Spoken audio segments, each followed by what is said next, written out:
चलिए आगे बढ़ते रुक करते हैं अगली बड़ी खबर का। अरविंद केजरीवाल को कोर्ट से बड़ा झटका लगा है। 17 फरवरी को कोर्ट में अरविंद केजरीवाल को पेश होना होगा। बड़ी खबर आपको बता रहे हैं। तो अरविंद केजरीवाल को कोर्ट से बड़ा झटका लग गया है। 17 फरवरी को अब अरविंद केजरीवाल को कोर्ट में पेश होना होगा।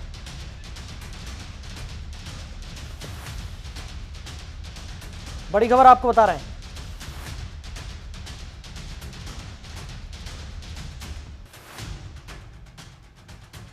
तो दिल्ली के मुख्यमंत्री अरविंद केजरीवाल को कोर्ट से बड़ा झटका लगा है। 17 फरवरी को कोर्ट में अरविंद केजरीवाल को पेश होना होगा।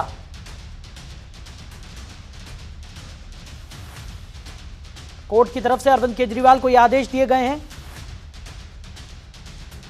एसीएमएम दिव्या मल्होत्रा ने अपना फैसला सुनाया।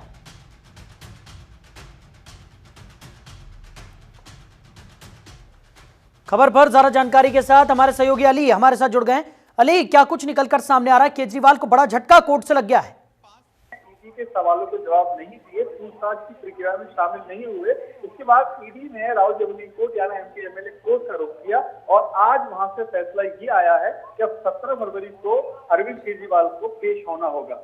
यानी कि अरविंद केजरीवाल को पेश होना होगा, यानी कि साफ तौर पे कहा जा सकता है कि अरविंद केजरीवाल जो दिल्ली के मुख्यमंत्री, उनकी अब मुश्किलें बढ़ेंगी, क्योंकि जिस तरह से ईडी ने अपनी तमाम दलीलों में पेश की कोर्ट के अंदर, यही कहा है कि जिन लोगों से भी सवाल जवाब हुए हैं उन सवाल जवाबों पे यही निकल के आया है कि अरविंद केजरीवाल की भूमिका है आबकारी नीति घोटाले मामले में, क्योंकि इस पूरे मामले में मनीष सिसोदिया और संजय सिंह पहले से ही जेल में मौजूद हैं। लेकिन अब ये जरूर कहा जा सकता है आम आदमी पार्टी के लिए एक बड़ा झटका है कि अब कोर्ट ने साफ जाहिर कर दिया है कि आपको 17 तारीख को पेश होना होगा। साहिल, अली, जिस तरीके से हम लगातार देख रहे थे कि ईडी की तरफ से लगातार अरविंद केजरीवाल को बुलाया जा रहा था और आम आदमी पार्टी की तरफ से भी ये कहा जा रहा था कि ईडी की कार्रवाई का पूरा सहयोग यहां पर किया जाएगा, लेकिन उसके बावजूद अरविंद केजरीवाल एक बार भी ईडी के सामने पेश नहीं हुए। अब राउज एवेन्यू कोर्ट ने यहाँ पर फैसला सुना दिया है और बड़ा झटका यहाँ पर अरविंद केजरीवाल को दिया है। आने वाले समय में किस तरीके का रुख रहने वाला है आम आदमी पार्टी का? क्या किसी तरह की कोई प्रतिक्रिया निकल कर सामने आई है?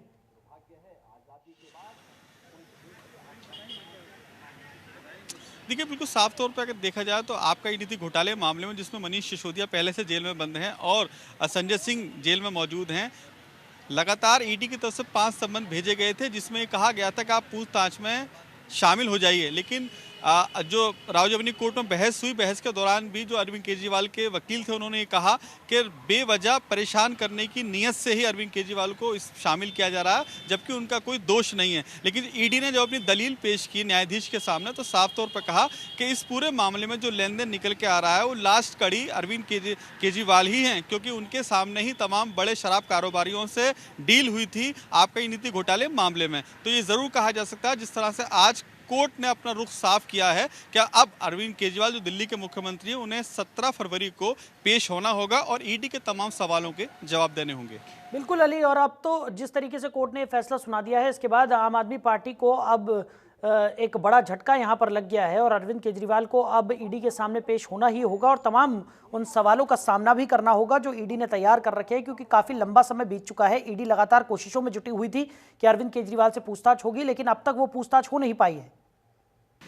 बिल्कुल निश्चित तौर पर इस बात को जरूर कहा जा सकता है, जिस तरह से सागर पहले जो दलीलें अपनी पेश की हैं, ईडी की तरफ से जो सम्मन जारी किए गए हैं, उसमें साफ ये कहा गया है कि आप पूछताछ की प्रक्रिया में शामिल होइए, क्योंकि आपसे उन सवालों को जवाब लेने बाकी हैं जो आप पे ही आके समाप्त हो रहे हैं। तो इसके बावजूद भी 5 सम्मन में नहीं शामिल हुए अरविंद केजरीवाल, और जब ईडी ने रुख किया एमपी एमएलए कोर्ट यानी राउजबनी कोर्ट का, तो ये बिल्कुल बड़ा झटका इसे इसलिए जरूर कहा जा सकता है क्योंकि आम आदमी पार्टी का सबसे बड़ा चेहरा और आम आदमी पार्टी के फिलहाल दिल्ली के मुख्यमंत्री हैं मौजूदा अरविंद केजरीवाल, तो अब उन्हें पेश होना होगा और उन तमाम गवाहों और सबूतों के जवाब देने होंगे जो उन पर साफ आकर समाप्त हो रहे हैं। क्योंकि जो ईडी ने अभी कुछ देर पहले जब न्यायाधीश के सामने तमाम पक्ष रखे थे और जब न्यायाधीश ने तमाम वो कागज़ पढ़े थे, उसमें साफ ही लिखा था कि जितने भी गवाहों से अब तक पूछताछ की गई है, जितने भी इलेक्ट्रॉनिक डिवाइस या जो भी सबूत है ईडी के पास, वो साफ जाहिर हो रहा है कि उसमें अरविंद केजरीवाल की भूमिका है